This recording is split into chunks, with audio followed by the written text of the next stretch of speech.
1 Coríntios capítulo 10, versículo 31.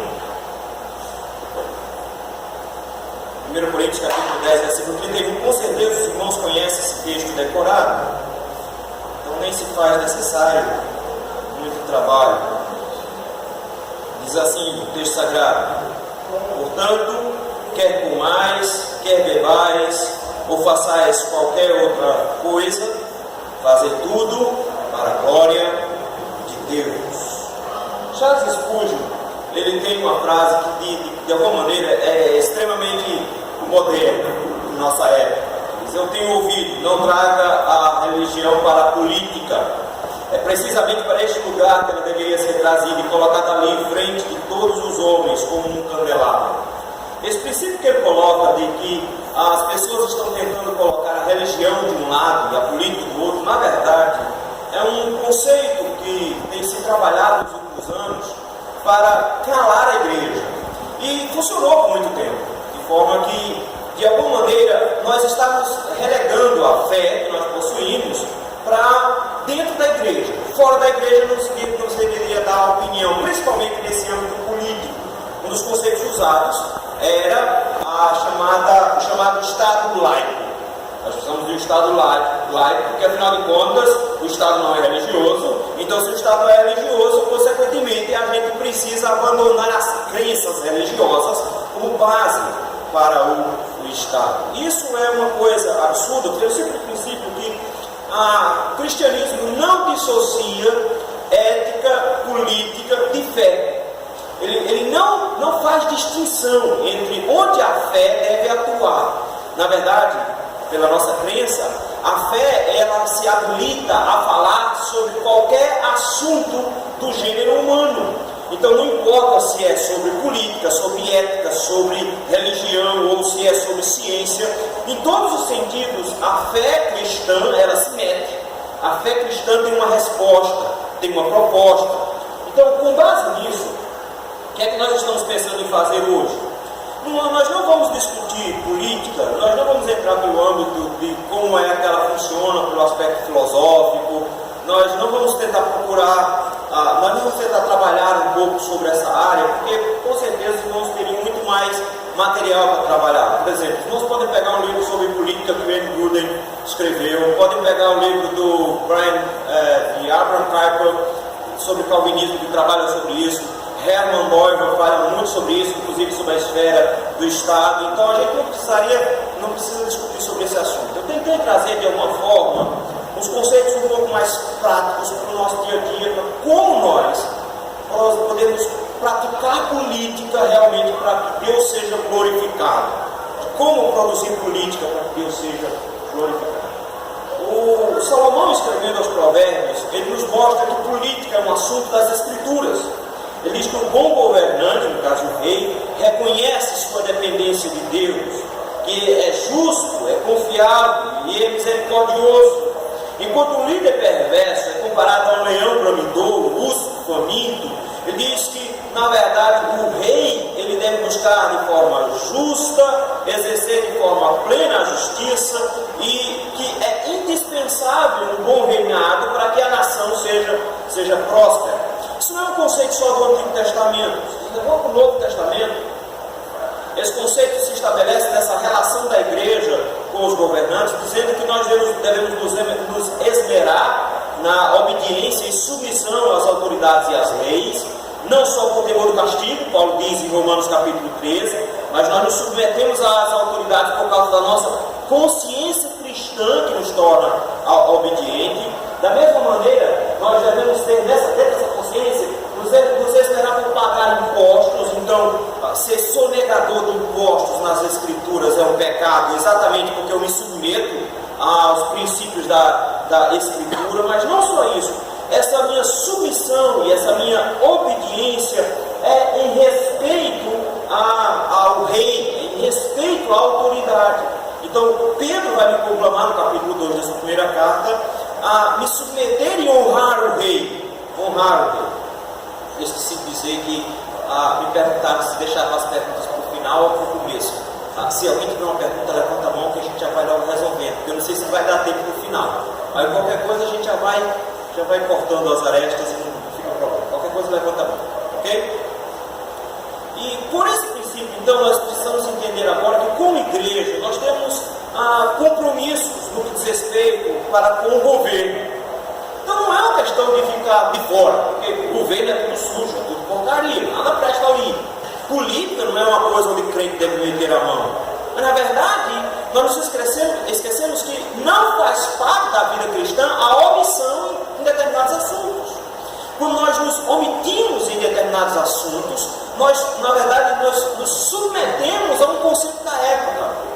Francis Schaeffer, escrevendo o livro A Morte da Razão, ele fala exatamente sobre isso, sobre como os conceitos do mundo estão se impondo sobre os conceitos da igreja, e nós estamos sendo relegados a um segundo plano, exatamente para não opinarmos em nada.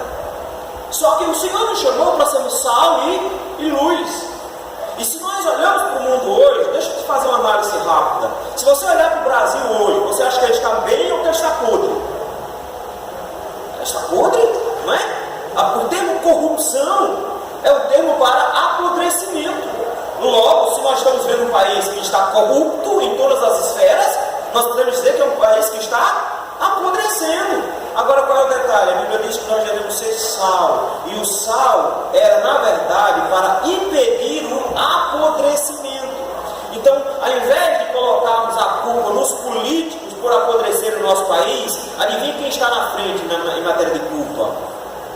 A igreja, quando deixou de ser sal. Quando a igreja deixou de ser sal, quando ela abriu mão do seu papel político, ou quando ela entrou em um desempenho da política rasteiro, de campanhas na surdina, por debaixo dos bancos, quando ela fez isso, ela se amoldou à maneira do mundo pensar e deixou de modificar a política, de transformar a política e, consequentemente, ela se tornou parte do problema e não parte da solução. Quando nós nos tornamos negligentes, nós cooperamos com a destruição. Olha o que é que Salomão diz em Provérbios 18. Se for abrir a Bíblia lá, diz que o negligente, ele é irmão do destruidor. Qual a diferença entre o negligente e o destruidor? Diz? Nenhuma. Ambos derrubam. Deixa eu te mostrar como é que isso funciona na prática. O que é que você precisa para derrubar uma casa? Eu vou te dizer, você está dizendo, não, uma empresa para derrubar uma casa. Não, você só precisa não fazer nenhum reparo na casa. Se você não fizer nada com a casa, se você não mexer na casa, o que é que vai acontecer com ela? Ela vai cair. Vai demorar um pouquinho mais, um pouquinho menos, mas ela vai cair. De forma que quando eu não opero, é uma decisão pior do que se eu operasse. De forma que eu também me conluio com o destruidor. Então, quando a igreja de Cristo, ela se exime de participar da política, porque ela entende que a política só tem coisa ruim, ela na verdade começa a produzir mal. Ela começa a fazer o papel de destruição. Ela deixa de ser sal, ou seja, ela deixa de impedir o apodrecimento e ela passa a contribuir com o apodrecimento. É bem verdade que o princípio por trás é que nós tratamos todos com honra, mas nós honramos em especial o rei, a liderança. Essa liderança constituída é importante para a igreja, porque nós entendemos que o sistema político e governamental não é uma invenção dos homens. Essa, na verdade, é uma invenção divina. É Deus que criou as estruturas políticas. É Deus que criou a liderança, de forma que toda a autoridade, diz as Escrituras, é constituída por Deus. De forma que o coração do rei está nas mãos do Senhor. É Deus que concede a autoridade para as lideranças. Eu sei que bem verdade que a gente pega um outro texto das Escrituras quando Jesus disse que dai a César o que é de César e a Deus o que é de Deus, e pensa logo de cara, significa que eu não devo me meter com assuntos do Estado. Mas quando eu busco Salomão, que foi um rei, eu descubro que ele fala exatamente o oposto, de que quando o justo governa, o povo se alegra, diz isso em Provérbios 29, mas quando o ímpio governa, o povo sofre. Então isso significa que um justo no governo, um justo no poder, é o ideal de vida do cristão. Quando eu não encaro a política como um lugar onde os crentes deveriam estar para produzir a glória de Deus na sociedade,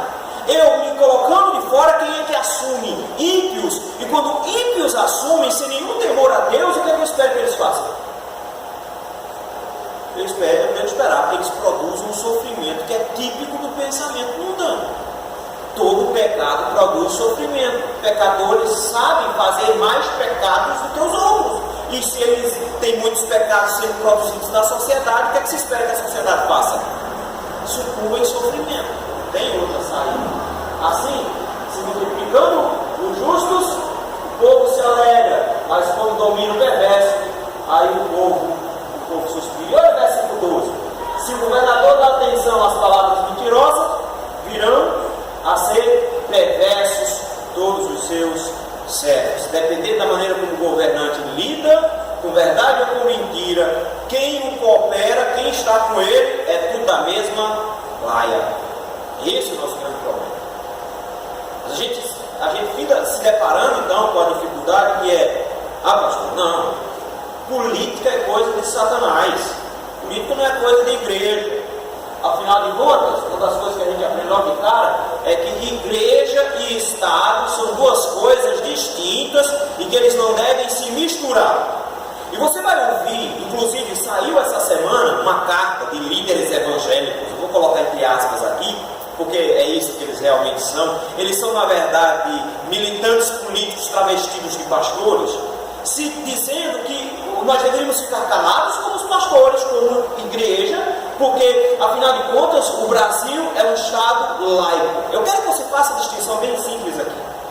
Existe um conceito de Estado laico que é defendido não pelos princípios da Revolução Francesa, mas muito anterior a ela, defendido pelos reformadores. Os reformadores entendiam que o Estado era laico no sentido de que haviam esferas distintas de atuação de Deus. É nisso que Abraham Kuyper vai se apropriar. Ele diz que Deus criou esferas de comando.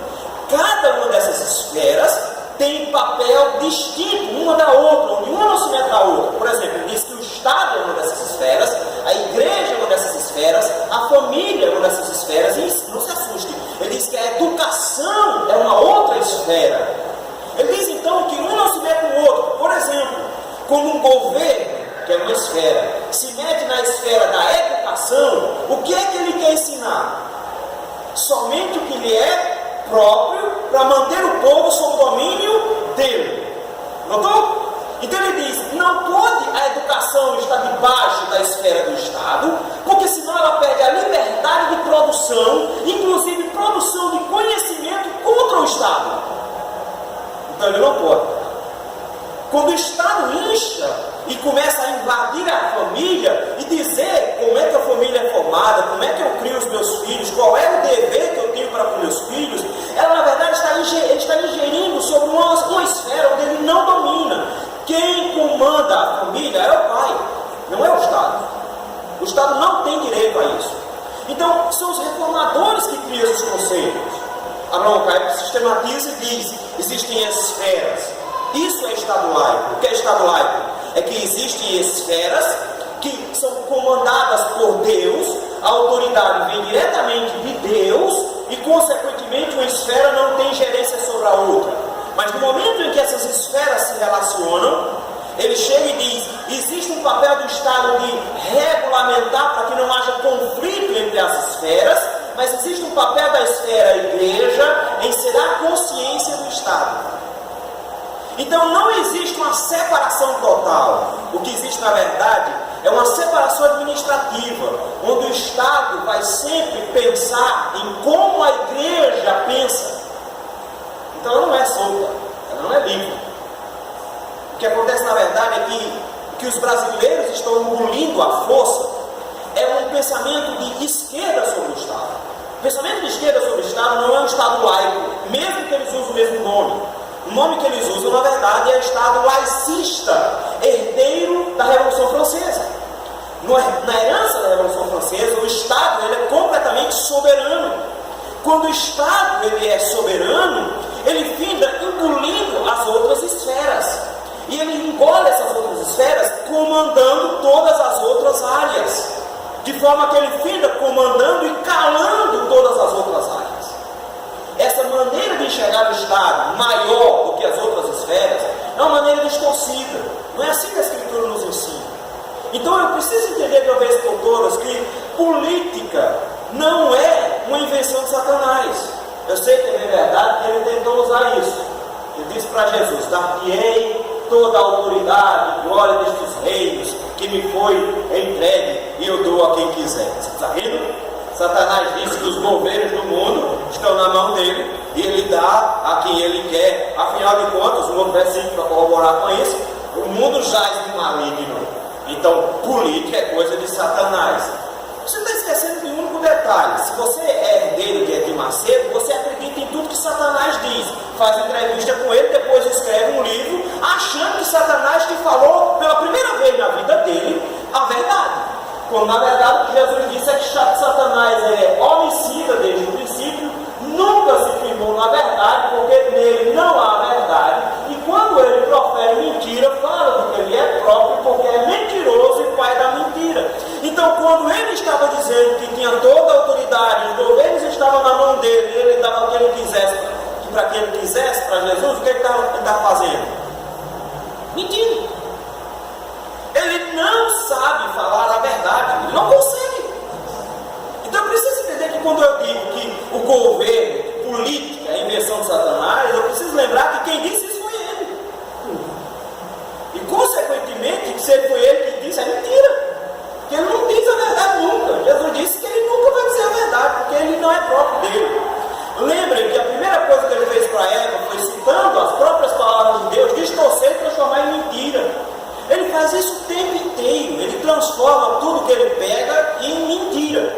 Então, consequentemente, eu preciso entender que política não é coisa de Satanás. Política é coisa de Deus. E que, na verdade, o Senhor me comanda a olhar para a política como um desdobramento da autoridade dele. Daniel capítulo 4 vai nos mostrar exatamente isso. Que o Altíssimo tem domínio sobre o reino dos homens e o dá a quem quer, e até o mais humilde dos homens constitui sobre ele. Agora você acredita em Satanás dizendo para Jesus que todo o domínio está sobre a mão dele, ou você acredita em Daniel que disse, é o Altíssimo que tem todo o comando? Eu confio muito mais em Daniel. Quem comanda o mundo é Deus.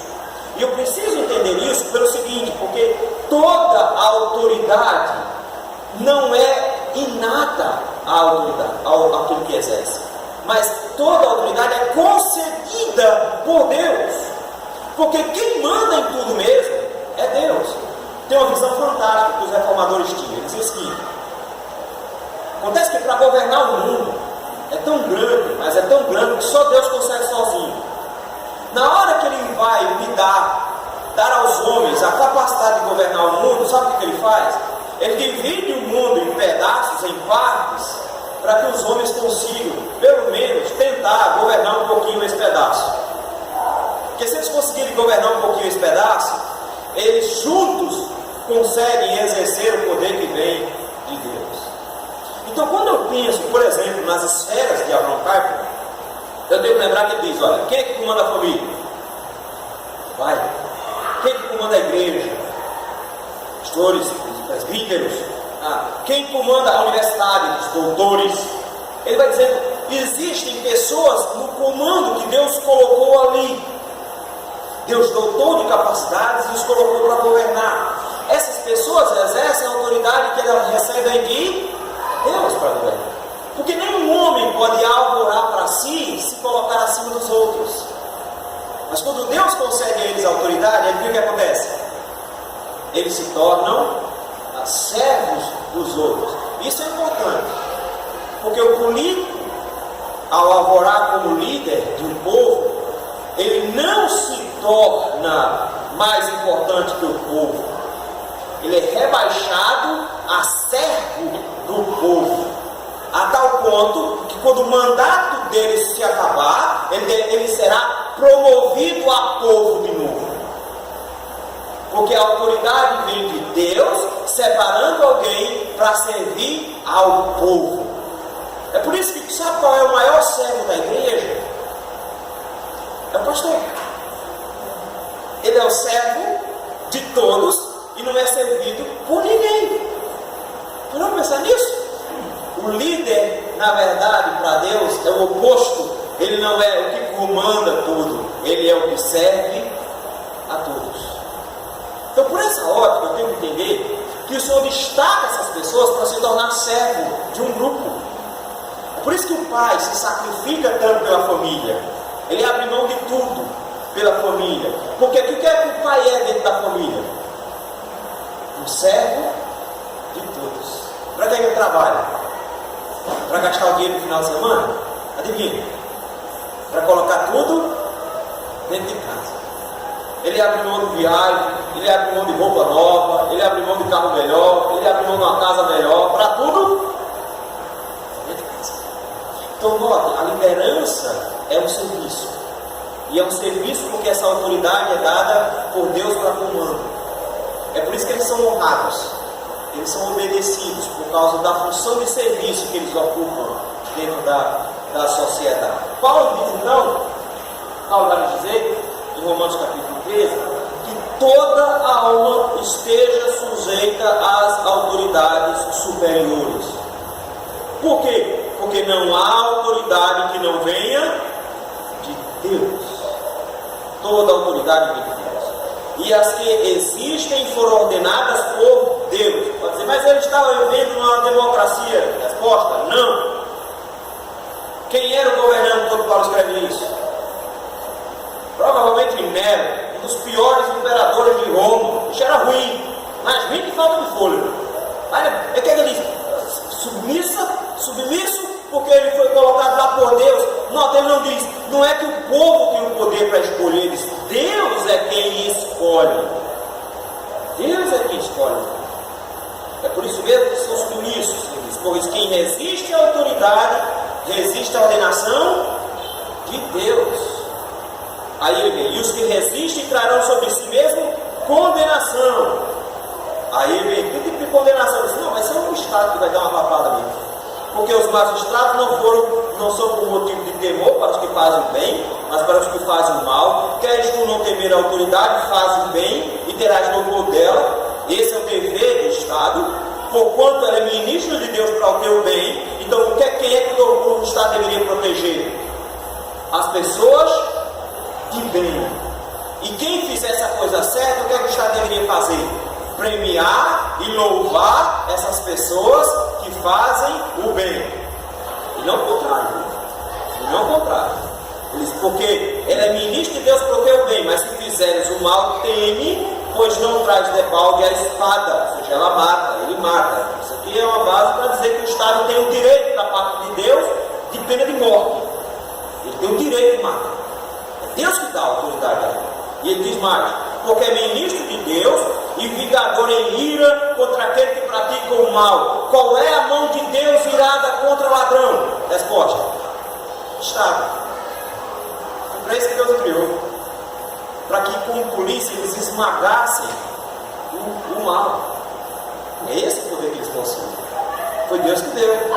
E aí ele diz, pelo que é necessário que eles sejais sujeitos, não somente por causa da sua ira, ou seja, não é por meio de polícia não, mas portanto também por causa de consciência. Por esta razão também pagar tributo, porque são ministros de Deus para atender as crianças. Pagam imposto, porque eles são ministros de Deus.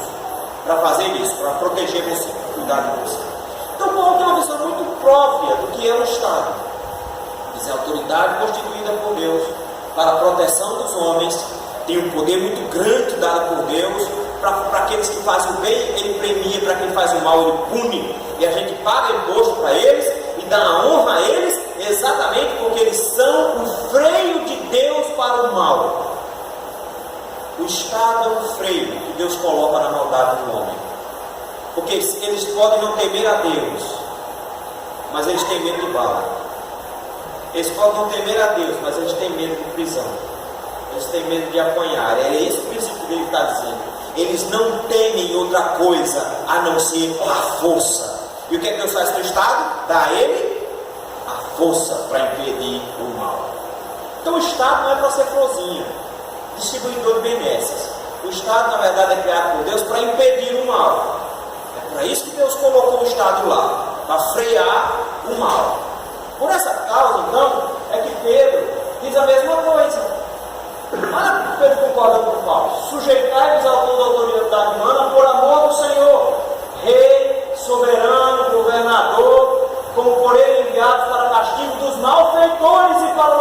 que fazem o bem. Notou a função do Estado de novo? Para que serve? Castigo dos malfeitores, louvor dos que fazem o bem. Quem faz o bem, o Estado deveria acolher. Quem faz o mal, o Estado deveria bater. Essa é a ideia. Notou que o nosso Estado está todo torto, né? Nosso governo está invertido. É isso que dá quando você coloca um ímpio para pensar no Estado. Quando o ímpio vai pensar no Estado, ele vai pensar em favorecer quem? Ele próprio. E o que ele é? Ímpio. Então quem vai ser favorecido? Os opostos dele. Os iguais a ele vão ser favorecidos. Então ímpio só busca proteger mais ímpios. O problema é que quando se protege o ímpio, se protege o mal, adivinha quem paga? O justo? Quer ver que o nosso Estado brasileiro é tosco? Você tem o seu celular roubado. Sabe quem sofre? O Estado. Você perdeu o seu celular. Passou por um trauma de ser assaltado, deu arma na cabeça. E o Estado diz, eu me sinto ofendido por causa desse ladrão. Pego ele e eu vou decidir o que é que eu faço com ele. Bichinho, coitado, é vítima da sociedade. Então vamos colocar ele numa cadeia que dá para ele um colchão bom, dá comida boa, dá boas condições, para ele ficar aqui de castigo, pensando no que ele fez, para quando voltar para a rua, não fazer de novo. Viu, meu filho? Notou? Como é que Deus pensou que deveria ser? Se um ladrão te roubasse o celular, o seu iPhone, a regra era, se o ladrão for pego com o seu iPhone na mão ainda, ele deveria devolver o seu iPhone, mais outro iPhone para você. Quem é que sai ganhando? Eu sou a vítima que saiu premiado. Os bons saem premiados. O que acontece com os ímpios? Pela ótica de Deus, são punidos. Mas o cara já repassou o meu iPhone. Ele não está mais com o iPhone na mão, mas foi ele que roubou. Beleza. Ele agora vai me devolver 4 iPhones. Se ele não for encontrado mais com o iPhone na mão. Notou? Eu ia dar com o iPhone na mão assim, ó, na rua. Tipo Silvio Santos, quem quer dinheiro. Porque a ideia era, qual é a vantagem de roubar? Porque se você roubar 1, você vai devolver 2. Se você não tiver o produto do roubo na mão, você vai devolver 4. Para o Estado? Não, porque o Estado não perdeu nada. Quem perdeu fui eu. Quem tem que receber os celulares? Eu. A vítima, o homem de bem é premiado. O ímpio, o mal, é castigado. Esse é o princípio bíblico para o Estado. Então eu preciso compreender esse princípio bíblico para que eu possa entender como funciona o pensamento de Deus sobre a política. Nesse sentido, o que é que eu preciso lembrar? Que eu tenho que afastar-nos da necessária influência que o povo cristão deve exercer sobre o governo, como forma de instrumentalizar os propósitos de Deus em relação aos direitos dos pobres e oprimidos, liberdade religiosa, a moralidade aceitável diante do Criador, a justiça social e outros tantos valores que procedem de Deus. É uma omissão. Quando eu me afasto da política, os pobres sofrem, a moralidade é destruída, as relações do direito são rompidas, o Senhor não abençoa e a igreja do Senhor sofre depois. É isso que acontece quando o povo de Deus se afasta dessa influência. Quando a igreja se afasta da influência para a política, ela fica fazendo isso. Porque nós somos luz do mundo. Então nós temos que ser a consciência do Estado a consciência de Deus para o Estado. Eu preciso lembrar que o mundo é pecador. E só a Escritura Sagrada pode dizer para eles como as coisas funcionam. Porque se eu deixar que os pecadores decidam, eles só decidem contra Deus. Em todos os sentidos. Quer ver só? Eu sei que a gente está brigando contra a ideologia de gênero. Estamos lá, tentando combater. Porque a gente está combatendo do jeito errado. A gente está tentando dizer que é errado. Mas eles olham e dizem, não é errado, é certo. Porque todo mundo está aqui, desse jeitinho, a gente tem que ajudar esse pessoal assim. Na verdade, tem que entender que ideologia de gênero é uma revolução contra Gênesis 1 e 2. Porque em Gênesis 1 e 2, o que é que diz que aconteceu lá?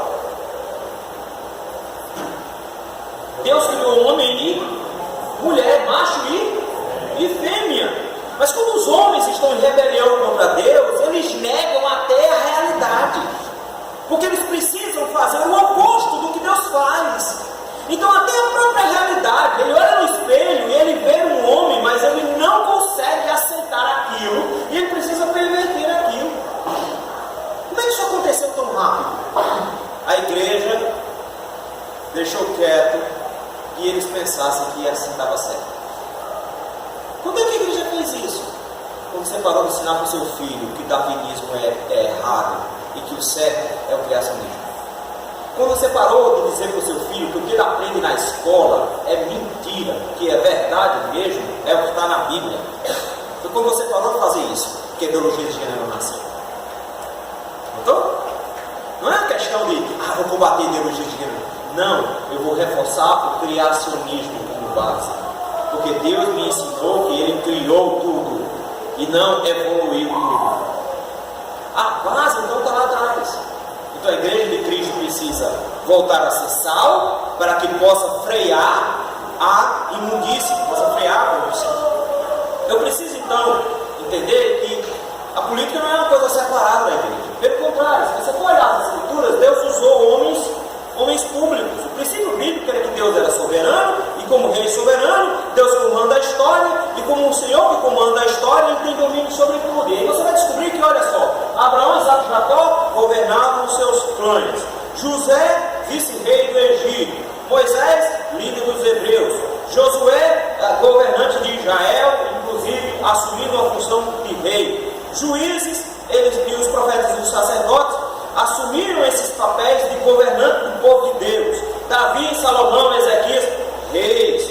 Daniel e seus amigos, líderes lá primeiro na Babilônia, depois lá na Pérsia. Esdras e Neemias no retorno, liderança do povo de Deus dentro de Israel de novo. O Senhor usou homens para serem políticos. Você nunca pensou neles como políticos? Eles são políticos.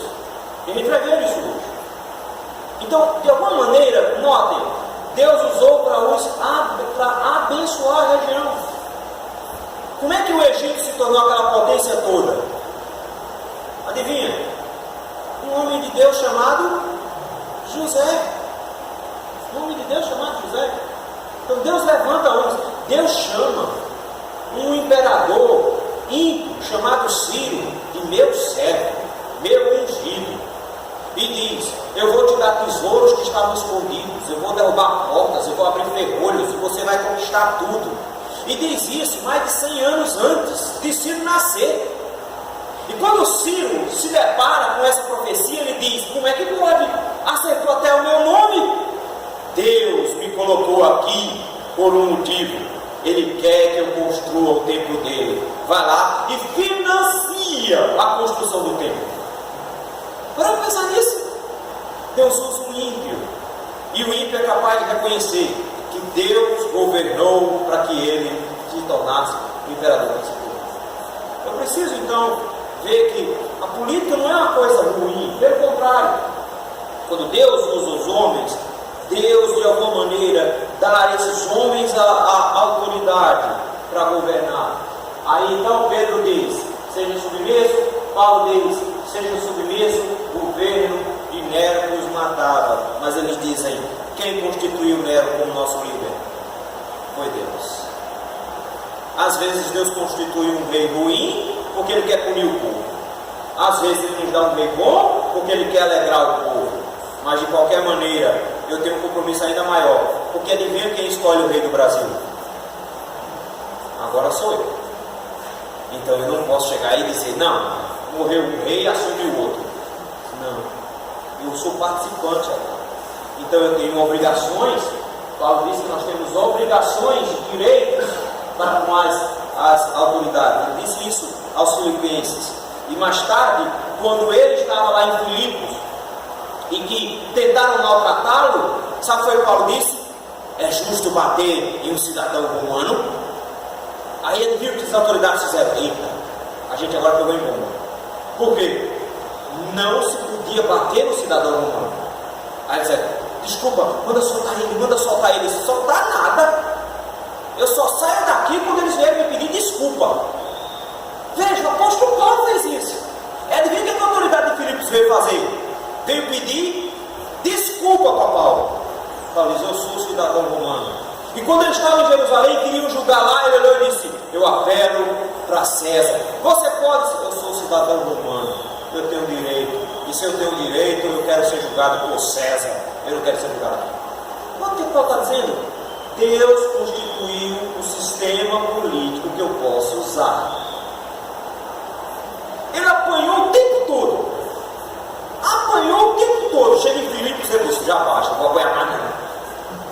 Agora eu vou usar a lei a meu favor. Eu não quero apanhar, ó. Eles vão ter que vir aqui. Tu notem, quando eu olho isso aí, eu tenho que entender que não é bíblico negar a política. Não é bíblico me negar a olhar para a política. Pelo contrário, me negar a política é não dar a Deus a glória que lhe é devida. Ah, mas pastor, mas o sistema é corrupto demais. Não tem como entrar lá e apodrecer sem apodrecer. O sistema é muito ruim. Se se tornar político, tem que aprender a mentir logo de cara. E eu estou dizendo isso porque eu vi muito isso. E eu vou te dizer, eu fui militante político desde os meus 15 anos de idade. Aos 15 anos de idade, eu já estava filiado a um partido. Já estava colaborando. Aos 18, eu fui tesoureiro de campanha da candidatura a prefeito da minha cidade. Não fui candidato a vereador porque eu achei que meu tio deveria ter ido na frente. Eles queriam que eu fosse candidato a vereador aos 18 anos de idade. Militei dentro de partido. Eu sei como é a desgraça lá dentro. Eu sei como é a desgraça. Eu fui tesoureiro de campanha. Eu sei quanto eu declarei para a Receita e quanto foi gasto. Não foi nem 5%. Mas eu sei como é que funciona. A minha pergunta é: se entrar dentro vai se corromper? Vai não. Daniel capítulo 6. Nós vamos estudar dois casos agora à noite, rapidinho. Um caso é de não corrupção. Para vocês verem que o problema do Brasil não é a questão de que o sistema corrompe todo mundo que entrar. Mas o problema é que a gente está escolhendo os que já são corruptos que queriam entrar. E a corrupção não é uma coisa que o sistema muda na pessoa. A corrupção é algo que já vai dentro da pessoa. Capítulo 6 de Daniel. Como ser um exemplo bíblico de político para a glória de Deus. Eu quero que você pense uma coisa. Como era que estava a situação naquela época? Capítulo 4 de Daniel. E se o ventilador me deixasse abrir o texto, eu abriria já, mas ele não deixa. Porque quando eu vou chegando, ele vai dizer: agora vai. Cheguei, eu seguro aqui agora. Mas tá bom. É melhor a minha opinião do que eu vou falar. Vamos lá. Se você pegar aí capítulo 6 de Daniel, você vai descobrir que dos versículos de 1 a 6, o negócio estava ruim. Babilônia tinha caído, o Império Persa assume, Dário viu que o sistema estava corrupto, e o negócio era corrupto mesmo. Ele estava perdendo dinheiro, porque cada um tirava um pedacinho de uma obra. Então não se engane, esse negócio que colocamos tantos bilhões para a construção, não se engane, a quantidade de dinheiro que é investido não significa que o negócio vai funcionar. Já vamos pensar nisso? Porque vai fazer um banheiro lá no centro de Jaboatão, os caras gastaram 11 mil reais. Se me desse 500 eu fazia aquela porcaria, mas foi 11 mil conto. Então, a quantidade, já estamos investindo não sei quantos milhões na educação. Não se engane, valor investido não significa valor aplicado. Significa que tem um monte de gente para tirar uma casquinha. É isso que acontece. O que estava acontecendo no Império? Todo mundo estava tirando a casquinha. Aí o Dário teve uma brilhante ideia. Vou repartir. O que é que eu vou fazer? Eu vou dividir o reino. Eu vou colocar, deixa eu ver, tá não.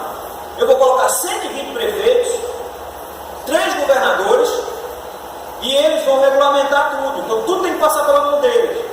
O problema é que quando ele colocou 120 prefeitos, adivinha o que ele colocou? 120 ladrões. E quando ele colocou 3 governadores, adivinha o que ele colocou? Ah não, só foi 2 ladrões. Porque entre os 3 governadores tinha um rapaz que tinha vindo, já herdeiro lá da Babilônia, um rapaz chamado Daniel. Ah, pastor, mas pelo amor de Deus, Você tem 120 prefeitos, 2 governadores, só tem um. Só tem Daniel. Que diferença faz esse cara aí no meio? Aí você entende o seguinte: é possível ver que a vida de Daniel nos mostra que é possível ser íntegro mesmo cercado de um mar de lama. Não é a sociedade que corrompe o homem. A gente precisa entender isso. Daniel estava enfiado no estado corrupto. Mas o que é que Daniel não virou? Corrupto. O problema, meus irmãos, que quando alguém não vende a sua consciência, quando alguém não se corrompe junto com o sistema, ele se torna vítima do sistema. E aí o que aconteceu com Daniel no capítulo 4, versículo 4? Vamos arranjar um jeito de derrubar esse cara. O problema é, como é que se derruba um cara desse? Eles se juntaram, juntaram-se todos, 120 mais os outros 2, e vieram tentando acusar Daniel. Mas ele não podia chamar de Daniel de ladrão, ele não podia chamar Daniel de corrupto. Ele não podia. Por que ele não podia? Porque ele não era. E o pior disso tudo é que eles são testemunhas disso. Eles são obrigados a reconhecer. Se você chega e diz, olha, mas não puderam achá-lo, nem culpa alguma, porque ele era fiel e não se achava nele nenhum erro, nem culpa. Adivinha o que eles são obrigados a reconhecer? Que Daniel era honesto. E ele não tinha o que acusar. Aí, como eles não sabiam chamar Daniel de homofóbico, de racista, de gordofóbico, coisa do tipo, aí eles arranjaram outro jeito. Chamaram ele de crente. Qual é a conspiração?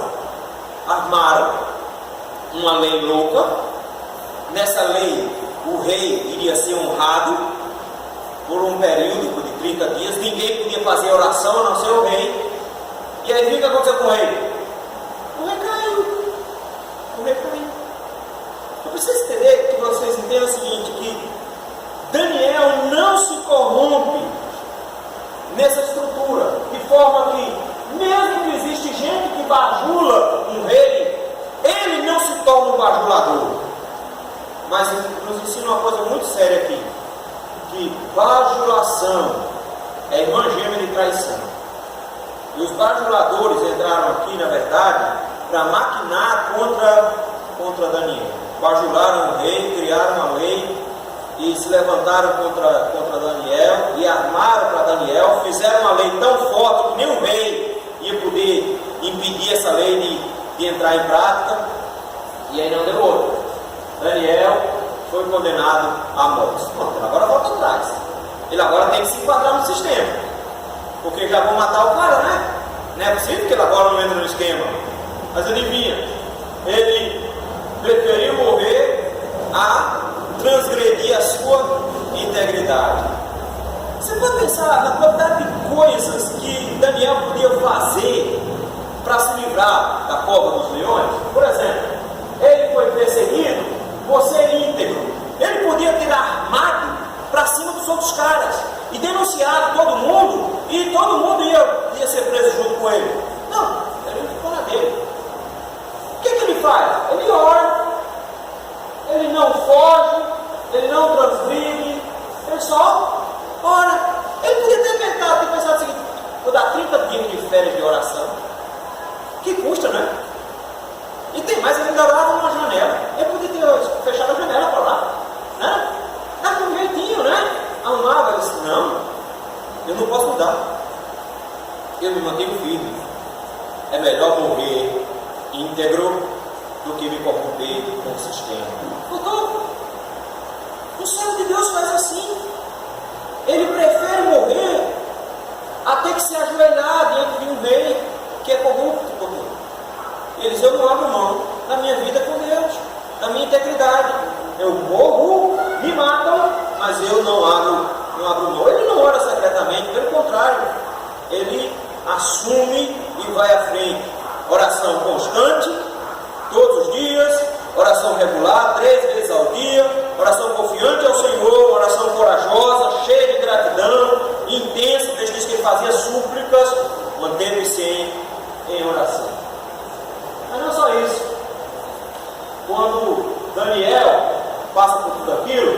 Ele é honrado por Deus por causa da sua integridade.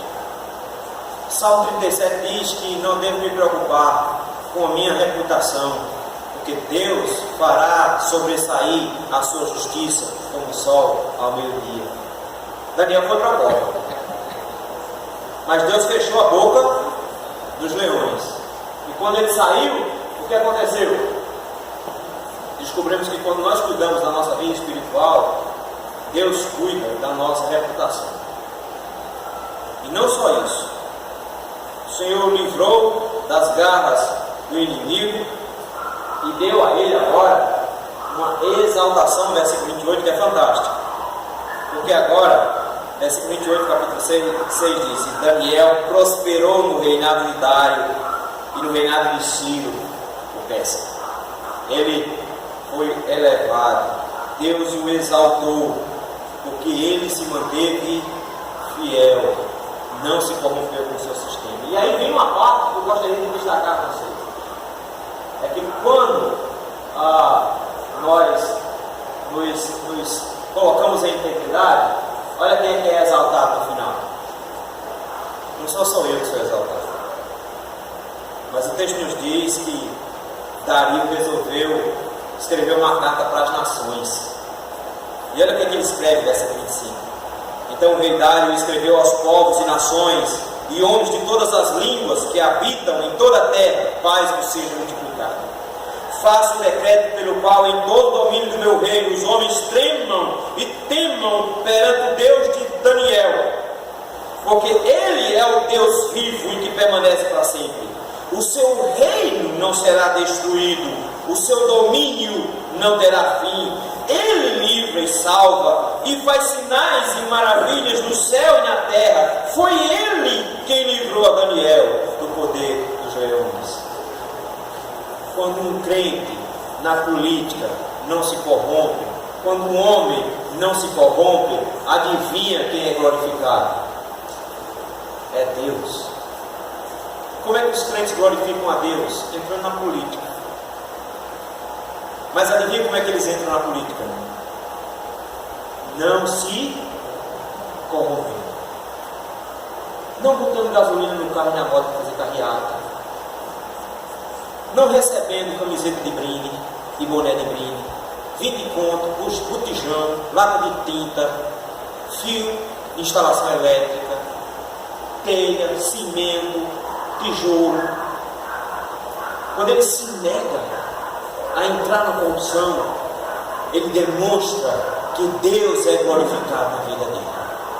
E quando os políticos crentes, ou até mesmo que não sejam crentes, mas que se enquadram no princípio de que não abrem mão de se manterem íntegros por causa do seu próprio nome, é Deus que é glorificado no final. Então ele vem com esse negócio: todo político é corrupto. Todos os que você conhece, talvez você não esteja se relacionando bem. Porque o que a Bíblia me ensinou aqui é que é possível ser político e ser político íntegro. O problema é que quando o político é íntegro, ou matam ou tentam matar. Porque um político íntegro muda uma classe inteira, muda o mundo inteiro. Quer ver se eu te mostrar? Na minha sala era conhecida, na minha sala de escola, na minha época, era conhecida como sala Tomás de Apilar. Os caras eram bons. Para roubar em prova, os caras eram especialistas. Todo mundo na minha sala tinha a mesma letra. Estratégia. Ninguém nunca assinava a prova. Todo mundo só assinava a prova na hora de entregar a prova. E assinava. Porque a professora dava uma olhadinha de lado, a prova virava da cadeira para outra. E não tinha jeito. Todo mundo completava a prova de todo mundo. Então era uma prova coletiva. Quando terminava, cada um assinava o que tinha na mão e está resolvido. Todo mundo só tirava nota boa. Mas tinha uns crentes na turma que não entravam no sistema. Eles eram os bestas, porque eles tiravam nota 2, 3, 4, tiravam nota baixa, chegaram a tirar nota 0, mas não entravam no sistema. E isso prejudicava a turma toda. O pessoal ficava com raiva, ficava estressado. Primeiro, porque eles tinham medo de serem denunciados. Segundo, porque quando tinha duas pessoas que tiravam nota baixa e o resto todo mundo tirava nota boa, ficava comprovado de que a turma não tinha estudado tanto assim. Que tinha acontecido alguma coisa. Eu quero te mostrar que em qualquer sistema corrupto, um honesto faz diferença. Um honesto faz diferença. Daniel me ensinou isso. Tem 120 prefeitos, 3 governadores. Só um governador é honesto. Mas terminou com 120 prefeitos mortos, mais 2 governadores. E ele virou governador sozinho. O Senhor sabe recompensar aqueles que temem ao Senhor. Ah, pastor, mas e agora? Como é que a gente faz? Eu vou te mostrar agora, já mostrei o que é certo a fazer, agora eu vou te mostrar o que é errado a fazer. Eu só tenho 2 minutos e vou ter correr. 1 Samuel, capítulo 1, versículo 8, nos mostra como a política não é para a glória de Deus. O que acontece lá é que o povo resolveu que queria um rei. E a primeira coisa que a gente descobre é que há uma unanimidade em querer ser como os ímpios. O que eles queriam? Eles queriam um rei. Precisa entender que já havia uma promessa da parte de Deus no Deuteronômio 17. Deus regulamentou como deveria ser um reinado em Israel. Então, se Deuteronômio 17 Deus já tinha dito como é que o rei deveria ser, significa que Deus estava planejando que Israel tivesse um rei. Deus estava planejando isso. Mas por que Deus fica tão ofendido, a tal ponto que Samuel se estressa e Deus diz: não, Samuel, não fique com raiva, porque não foi você que eles negaram a mim, eles estão rejeitando a mim. Mas como é que o povo está rejeitando a Deus se Deus tem um projeto de fazer de Israel um reinado? É porque eles começaram a se juntar com os impuros. O texto é muito claro quando diz que eles olharam e queriam um rei como as nações vizinhas. Um rei como as nações vizinhas. E aí a Bíblia nos ensina em 1 Coríntios que nós não devemos nos associar aos ímpios. Não vos associeis com os impuros. Refiro-me com isto não propriamente aos impuros deste mundo, ou avarentos, roubadores, idólatras, pois neste caso teria saído do mundo. Mas agora vos escrevo que não vos associeis com alguém que, dizendo-se irmão, for impuro, avarento, idólatra, maldizente, ou beberrão, ou roubador, com esse tal, nem ainda com mais. Ele está dizendo: não se misture com esse tipo de gente. Não deseje. Não deseje ser como ele. Não deseje, não queira. Mas o problema deles é que eles queriam ser como o mundo era. Eles queriam ter o mesmo sistema dos outros e não o sistema divino. Por conta disso, eles tinham interesse em ser bem vistos pelos vizinhos. Isso é um perigo. Quando os crentes querem ser aceitos, eles aceitam se corromper para ser aceitos. Porque o mundo jamais vai mudar para te aceitar. Você vai ter que se adaptar ao mundo. Por esse princípio, então, eles começaram a escolher errado. Esse é um péssimo jeito de fazer comigo. Outra coisa que eles fizeram: não buscaram o Senhor para decidir isso. O texto nos diz, fala muito claro, Samuel orou ao Senhor. Mas de repente o texto diz que nenhum dos anciãos orou a Deus buscando informação. O texto diz que nenhum deles buscou saber qual era a vontade do Senhor. Pelo contrário, foi o que eles fizeram. Escolheram conforme a sua própria visão. Acontece que tinha um rapaz que, coitado, não tinha nem função dentro de casa. Porque o cara, para que ele servia? Ele servia para cuidar da jumenta do pai. E ele era tão irresponsável e incompetente que as jumentas se perderam. E ele é obrigado pelo pai a sair procurando pelas jumentas. E no dia que o povo de Israel está lá reunido para escolher um rei, chega esse cara lá. Agora qual é o detalhe do cara? Imagina um genequinho de 2 metros e pouco de altura. Bonitão, cabelão arrumado. O texto diz que ele era tão alto que o povo, ele ficava um ombro acima de qualquer pessoa. Altão, enorme. Quando o pessoal viu aquele camarada, é Fernando Collor de Mello. Lembra que a mulher, vocês são da época de vocês, Mas na minha época as moças votaram em Paulo porque ele era bonito. Cabelinho partido no meio. É sério, as moças votaram porque Paulo era bonito. Aí chegaram e disseram, o Saul, cadê ele? É um cara, olha como ele é bonitão, um cara desse tamanho. Mas lembrem-se, ele é o homem mais alto de Israel, que era para ter enfrentado Golias, o mais alto dos filisteus, mas ele era frouxo.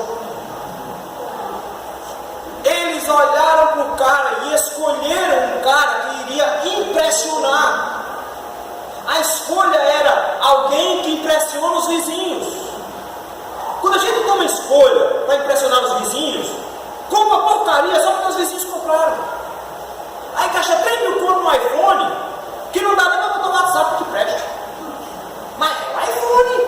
Aí os caras chegam com o chiquilingue lá, com o WhatsApp lá funcionando, e você com o seu iPhone sofrendo. Ué, mas é um iPhone. Comprar para mostrar para o outro. Só isso. Então o que eles fizeram? Compraram um rei só para mostrar para os outros.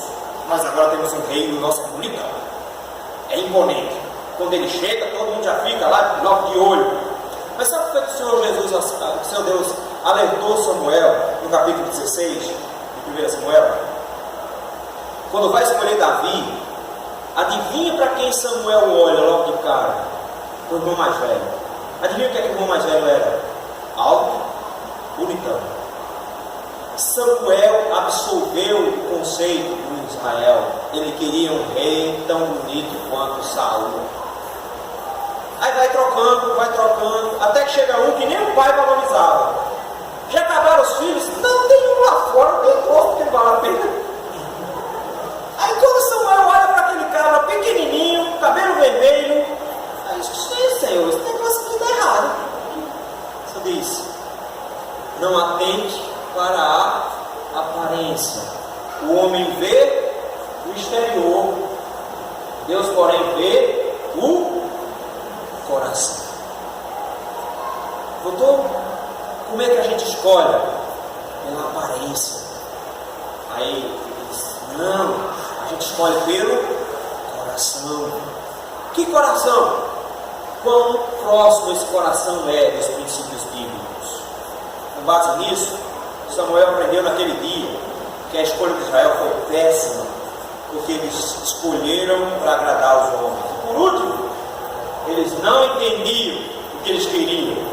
Se existe uma maneira de você fazer política e dar errado, é quando você não sabe o que você quer. O que eles queriam? Eles queriam um rei. O Senhor diz assim para eles, Samuel, adivina primeiro o que é que eles estão comprando quando eles querem um rei. E Samuel gasta, meus irmãos, do versículo 9 até o versículo 22, dizendo, ele vai ter cavalo, vocês vão ter que estar com medo do cavalo. Ele vai precisar de um palácio, vocês vão construir o palácio. Ele vai precisar de copeiro, vocês vão ser o copeiro. Ele vai precisar de cozinheiro, vocês vão ser o cozinheiro. Ele vai precisar de comida, vocês vão dar comida. Ele vai precisar de roupa, vocês vão dar roupa. Eles vão ter que ter luxo, vocês vão dar o luxo. Eles vão precisar de moças, vocês vão emprestar suas filhas para eles. Ele está dizendo que é uma desgraça, ele está dizendo o preço para ter um rei é muito alto. Quanto eles pagavam de imposto para ter um juiz? Nada. Eles não pagavam imposto para ter juiz. Deus chega e diz, se vocês querem ter um rei, vocês vão descobrir que tem que pagar imposto. Vão perder o direito das suas filhas, as suas mulheres, vão deixar de servir a você para servir o rei. Querem isso? Sabe o que eles dizem? A gente quer. Se quebraram. Se quebraram porque quando Salomão foi rei, Israel entrou numa crise tão grande que Salomão colocou os próprios israelitas para serem escravos e mandava os judeus para irem lá para o Líbano cortar madeira por 3 meses sem ganhar R$1, obrigados para suprir o reinado. Notou? Quer o rei? Então paga imposto. Amém. Quando você pega, você tem que ter cuidado com o que pega, que pode ser que você receba errado. Eu preciso então entender, e que a Escritura vai me dizer, que eu tenho que orar pelos meus governantes, me submeter aos governantes, para que eu tenha vida mansa e tranquila, mas quando eu procuro um governante, você saber exatamente o que eu quero. Ah, pastor, o que eu quero do meu governante? Que ele me pague saúde. Meu filho, ele não tira um real do bolso para pagar a saúde pública. Adivinha quem paga a saúde pública? Você. Então ele vai tirar o seu dinheiro e vai investir na saúde pública. E quando você achar que a saúde pública não presta, aí você paga a saúde pública mais o teu plano de saúde. Ok? Ah, pastor, mas eu quero uma educação de qualidade. Ok, adivinha quem paga a escola pública? Você paga a escola pública. E se você não quer que seus filhos aprendam tudo que não presta na escola pública, você vai ter que pagar uma escola particular. Então você paga 2 vezes. Esse é o problema do Estado. Não tem nada de graça. Você paga. Ah, pastor, mas você não entendeu? Eu não pago imposto de renda, mas metade do seu pão vai para o governo. Se você comer um pão francês, metade do pão francês é do governo, ele já bateu a mão ali. Você não compra um refrigerante sem pelo menos 30% deles, uns 5 copos já foi para o governo. Uma geladeira chega na metade, uma televisão chega à metade, um carro é de 30% a 40% do valor do carro que você comprou. Ah, mas eu comprei usado, está lá também. Porque para você usar o carro, você tem que pagar todo ano para o governo para usar o carro. Você comprou o carro, é seu, mas você tem que pagar todo ano para usar. Imagina, ah, pastor, mas é o direito. Não, meu filho, imagina você tem que pagar, quando eles começam a dizer, você tem uma geladeira, tem que pagar para usar a geladeira todo ano. É a mesma coisa, é um bem que você comprou e você precisa pagar para usar. Você paga. Ah, pastor, mas eu ando de busão, na passagem tem um pedaço do governo. Ah, pastor, mas eu comprei uma moto no litro de gasolina, tem pelo menos 40% do governo. Não interessa o que você vai fazer. Um picolé na rua, você divide com o governo. Você divide, você está pagando. Então o político não te faz favor. Ele te rouba do que era teu. Não existe dinheiro público, existe o teu dinheiro que está sendo gasto por eles. Ah, mas eles estão fazendo muito bem. Eles estão fazendo bem com o teu dinheiro. Então eles enfiam lá no teu bolso, tiram o dinheiro. É mesmo quando chegar lá na rua, quando chegar no centro da cidade, eu vou contigo. E quando chegar o pirra dizendo, eu estou com fome, me dá R$1. Eu enfio no teu bolso, pega R$1 e diz, toma, tá vendo que eu sou bom? Eu dei R$1 para ele. Mas eu tirei do teu bolso. É isso que o governo faz. Então eu tenho que entender o preço que é o governo. Para que quando eu for pedir, eu não esteja dizendo, eu quero mais política de saúde. Beleza, pague mais. Eu quero que 13º do Bolsa Família. Estão prometendo isso. Adivinha quem vai pagar? Quem recebe Bolsa Família é quem paga. Ele tira de quem recebe Bolsa Família. Porque quem recebe Bolsa Família sai direto para fazer a feira. E quando chegar lá, pelo menos, quase metade ele já deixou para o governo lá. Então ele recebeu 70 contas, mas no final das contas, como é que ele ficou? Com nada, porque ele vai gastar os 70 contos todinho e o governo vai levar. Ele vai ficar pelo menos aí com os 50 contos no máximo, porque os outros 20 o governo vai levar. Então eu tenho que ter cuidado, quando eu faço política para a glória de Deus, de entender o que não é uma política para a glória de Deus. Escolher como o mundo escolhe, nos formatos que o mundo escolhe, sem saber o que é que eu quero. Quando eu faço isso, eu me quero. Que conclusão eu tenho agora, então, se eu quero fazer uma política para a glória de Deus? Eu destaquei somente 3, para a gente ser bem rápido. Primeiro, então jamais pode se abster da responsabilidade na vida política. A igreja é o melhor lugar para discutir política. Sabe por quê? Porque nós perguntamos a Deus como é que o político tem que ser. Porque nós perguntamos a Deus como é que o Estado tem que ser. Porque nós perguntamos a Deus como é que as coisas têm que funcionar. O mundo chega e diz, não, a melhor maneira de funcionar é essa. E nós dizemos, não, Deus disse que a melhor maneira de funcionar é essa outra aqui. E se Ele criou, Ele sabe como é que funciona. Ele sabe como é que funciona. Então quando a igreja se tranca e diz, eu não vou discutir política, nós não podemos, que política e religião não se mistura, ele está na verdade fazendo o papel que Satanás gostaria, que é a igreja deixar de ser salva. E aí acontece o que acontece aí na rua. A imoralidade cresceu, a a injustiça cresceu, a violência cresceu, e a gente diz assim, não, mas o governo tem nada a ver com isso. Tem, porque o pensamento deles é que é implementado. Então no dia que seu filho chegar de saia, não fica dizendo, quando chegar de saia em casa, não fica dizendo, Senhor, por que meu filho chegou aqui? Ele vai perguntar para você, você votou em quem? Você leu o plano do governo dele? Lá no plano do governo dele tinha lá uma saia para cada menino da escola. Você não leu, não? Então, ao invés de ficar, Jesus, nos livros da ideologia de gênero, não vote em quem vai implementar ideologia de gênero. Simples assim. Pastor, Deus no livro do aborto, porque é uma coisa terrível. Aliás, no plano do governo que você escolheu, no seu governo, está dizendo lá, implementar o aborto oficializado. Aí você chega e diz assim, vamos orar. Vamos orar não, meu filho. A hora é agora de você entender que você não pode se abster de uma decisão política pautada nas Escrituras.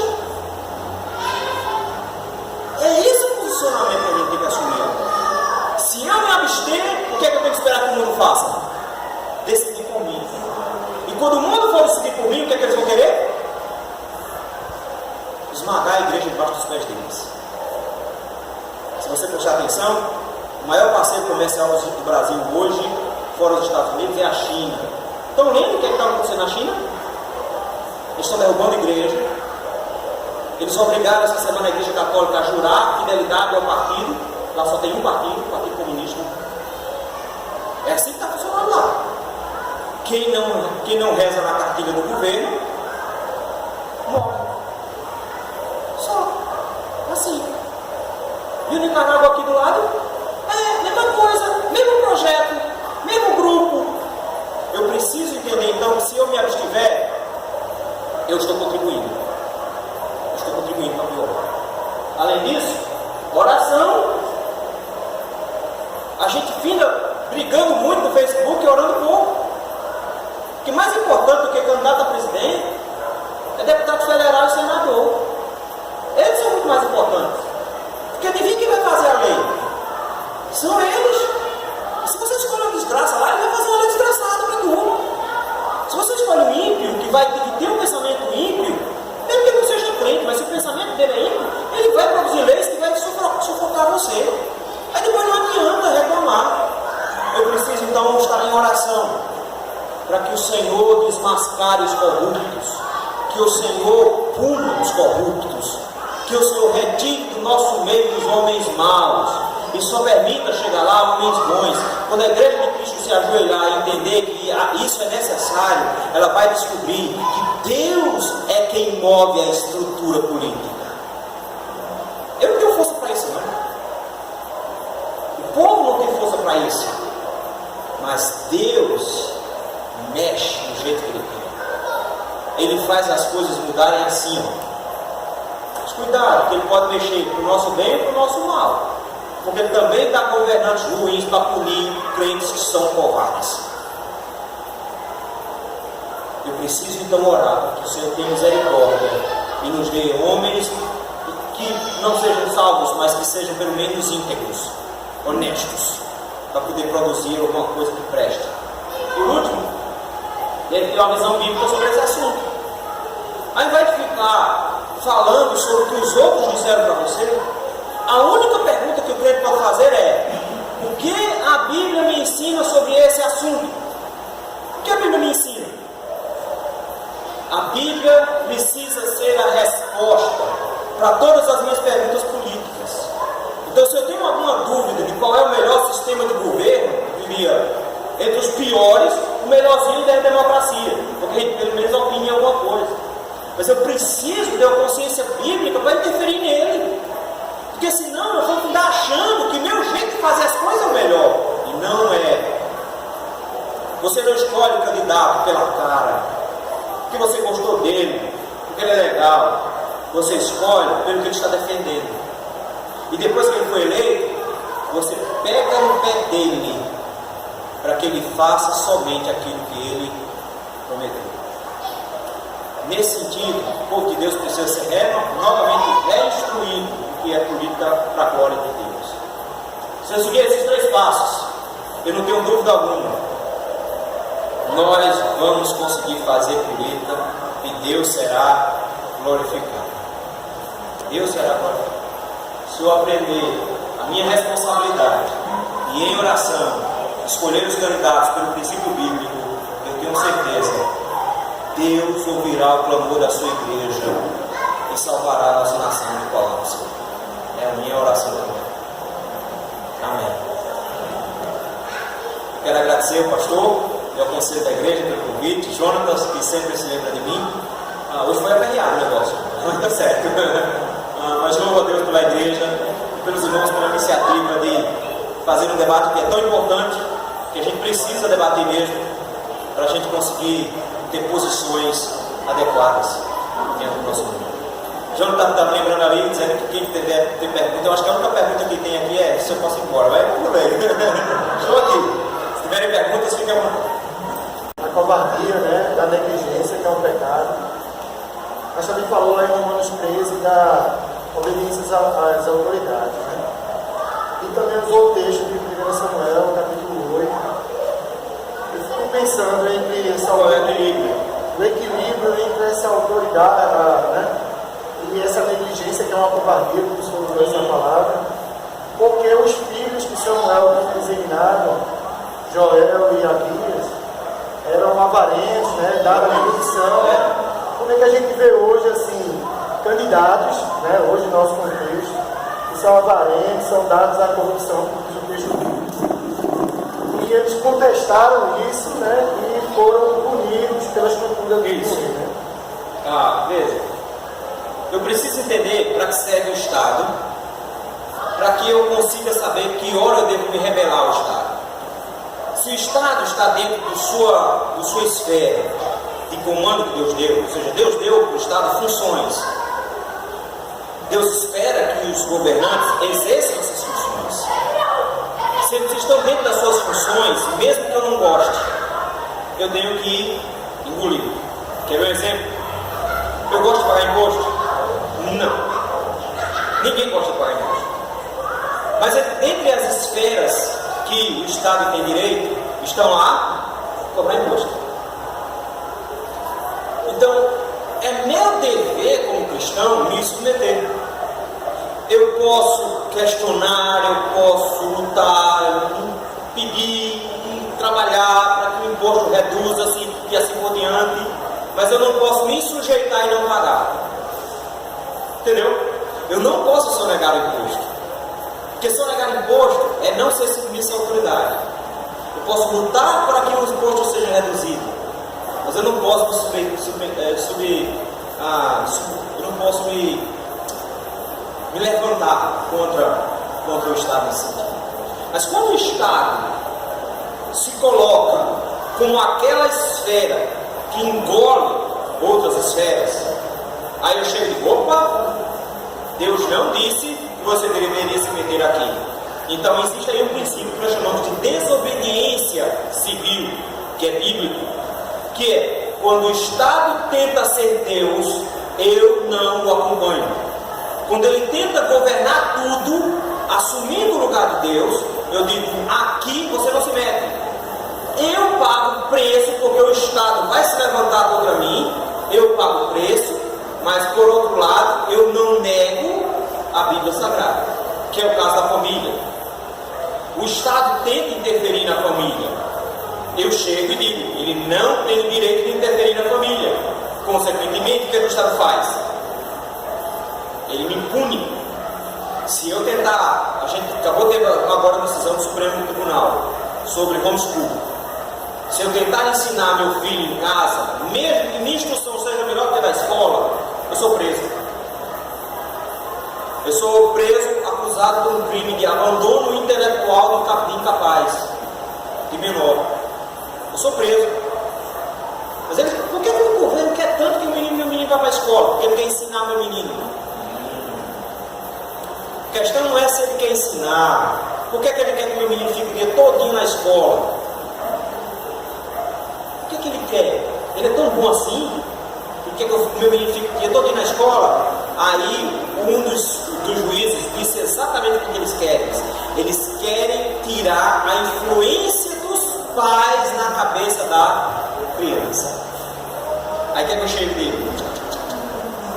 Meu filho será criado com base na minha concepção de família, na minha fé, e não do jeito que o Estado quer. Então pode ser que chegue uma hora que ele viu o que o Estado vai fazer comigo. Ele vai me punir por causa disso.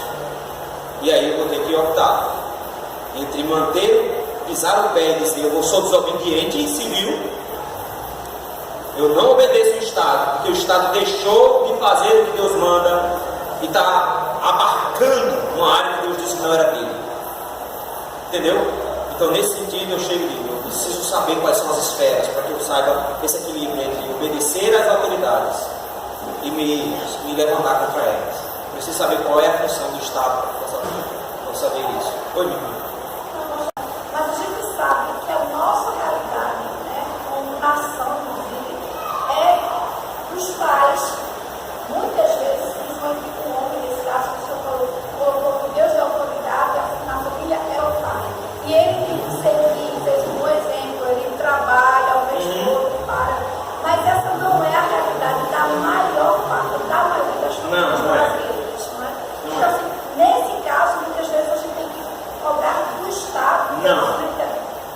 Cobra da igreja. Cobra da igreja. Não, cobra da igreja. É a igreja que tem essa função. É ela quem regulamenta as esferas. É a igreja que diz como a família tem que ser. É a igreja que diz como é que o Estado tem que ser. É a igreja que diz como a escola tem que ser. É a igreja que diz como é que a arte tem que ser. É a igreja. Então, quem tem a função nunca jamais é o Estado. Por quê? Porque o Estado sempre será um usurpador da autoridade divina. E Deus não deu a ele. Quando eu, como igreja, abro mão e entrego a ele, ele na verdade passa a exercer uma autoridade divina da igreja. Então não posso. Não, aí é outra coisa. Pai violento, não. Pai violento não é estrutura familiar, é crime. Crime é a função de quem? Do Estado. Então o Estado intervém em crimes. Certo, mas é. Ele não intervém em família. Eu entendo, não estou dizendo que o Estado deve dizer aos pais como criar seus filhos. Concordo completamente. Isso é a família. Eu queria falar justamente dessa realidade que a gente tem no A esfera dele se mantém. Certo. Qual é a esfera que ele tem que atuar? Se há crime, o que é que o Estado faz? Pune. Se esse crime acontece dentro da família, o que é que o Estado faz? Pune. Se esse crime acontece dentro da igreja, o que é que o Estado faz? Pune. Se ele acontece dentro da universidade, o que é que o Estado faz? Pune. Ainda está dentro da esfera dele? Está. Porque as esferas não são separadas, elas são intercambiáveis. Mas o que é que o Estado não pode fazer? Eu não posso, como igreja, relegar ao Estado a regulamentação da minha família. Em nenhum princípio. É isso que eu preciso fazer. A estrutura familiar, ela solicita do Estado intervenção, o que é que o Estado faz? Intervém. Isso pode ser em qualquer esfera de violência. Não só um pai batendo com uma mãe, ou um pai espancando um filho, mas um filho espancando um pai e uma mãe, ou uma mãe espancando um pai e um filho. Porque ele acha que não.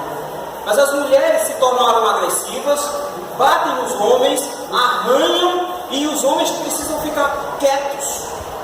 Porque elas têm uma lei que as protege e as permite ser violentas. E a Bíblia diz que isso não está correto. Não é? Claro, ele é o protetor. Ele em primeiro lugar. Ele em primeiro lugar.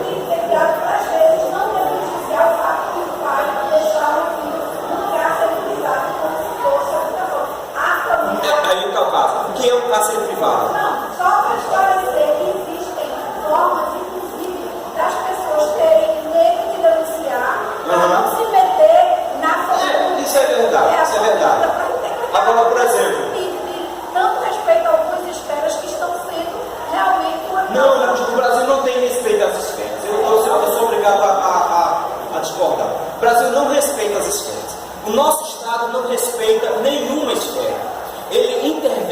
todas. Ele intervém nos mínimos detalhes. Nós temos a ilusão de que o nosso Brasil é um país com liberdade. Não tem. Você não tem direito a absolutamente nada. Você não possui nada. A casa é sua? Não é. A casa é uma concessão estadual. Você paga ao Estado para possuí-la e ele pode bater você no que ele quiser. Ele simplesmente pode te dar uma ordem de despejo e você tem que sair. E você seguir no estabelecimento para encontrar um lugar. Então, nós não temos uma propriedade privada estabelecida. Então, nós não temos um Estado onde as esferas estão colocadas lá. Qual é a defesa da igreja? A igreja tem que chegar e dizer: as esferas têm que ser mantidas. Então, nesse sentido, o que é que eu tenho que fazer? Na família, quem manda? Os pais precisam assumir os seus papéis. Quem diz isso? A igreja diz isso. A escola tem que ter a sua função específica de estudar e ser cientista, inclusive decidindo contra o governo. Quando eu faço isso, eu divido a política da escola. A igreja é que me norteia a ciência. A igreja norteia a ciência. E aí vem os reformadores, eles dizem: a igreja é a consciência dessas esferas todas. Quem é que ensina a família a ser família? A resposta? A igreja. Quem é que ensina o Estado a ser Estado? A resposta? A igreja. Quem é que ensina o cientista a ser cientista? A resposta? A igreja é quem ensina. A igreja, ela se torna a voz de Deus dizendo ao mundo como ela se porta. É por isso que quando a igreja se cala, e isso é que eles querem, quando ela se cala, o que acontece com o resto? Alguém fala. Notou? Geralmente quem fala é quem tem mais força. O Estado. O Estado vem e joga a mão na universidade. Aí chega e diz: é proibido ensinar criacionismo aqui, porque isso não é ciência. Ciência é minha ficção científica chamada evolucionismo. Eu não tenho nenhuma prova, mas isso aqui é verdade. Pode acreditar. O que o Estado está fazendo? Impondo um grupo de jovens para crer num negócio que a família dele não acredita. Então, eu tenho que chegar para o Estado dizendo: não se mete na educação, não. Não é sua função se meter na educação. Os cientistas têm que ser livres para pensar e produzir, inclusive contra você, Estado. E eles fazem isso usando muito a figura de um especialista, né? Especialista, sempre é um especialista para tudo. Então, essa é a função. O Estado fica engolindo todas as outras áreas. Porque ele é poderoso. Ele é poderoso. O que é que a igreja tem que fazer? Colocar o Estado no lugar dele.